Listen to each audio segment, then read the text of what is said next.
करबे। छठी मैया ओही ठाम ठार सब मिली दर्शन करबे। छठी मैया ओही ठाम ठार सब मिल दर्शन करबे।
छठी मैया ओही ठाम ठार सब मिली दर्शन करबे।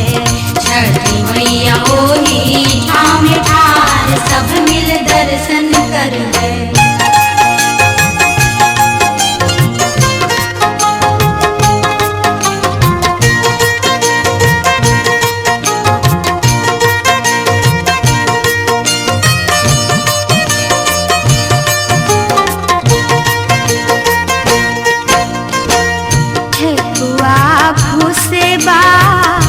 भरले चंगेरा हाथ उठावे ले पाकल केरा।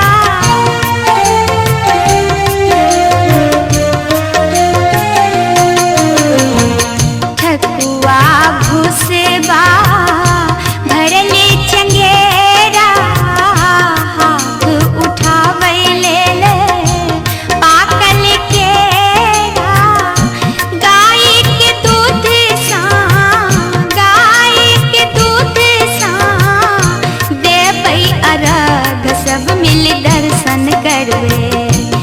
सब मिल दर्शन करबे। छठी मैया ओही ठाम ठार सब मिल दर्शन करबे।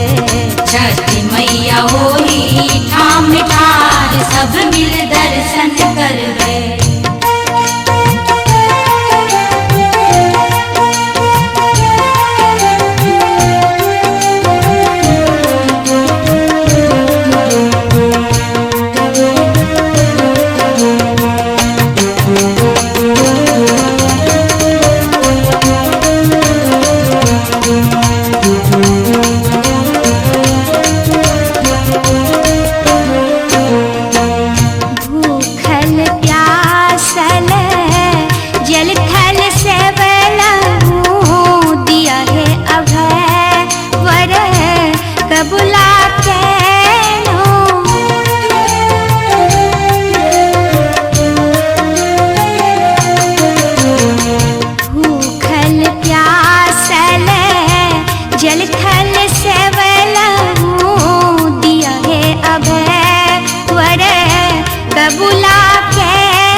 सब मिल दर्शन करबे।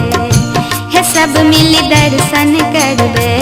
छठी मैया ओही ठाम ठार सब मिल दर्शन करबे। छठी मैया ओही ठाम ठार सब मिल दर्शन करबे। चलो चलो चलो बहिना चलो चलो चलो बहिना पोखरी के घाट सब मिल दर्शन करबे। सब मिल दर्शन करबे। छठी मैया ओही ठाम ठार सब मिल दर्शन करबे।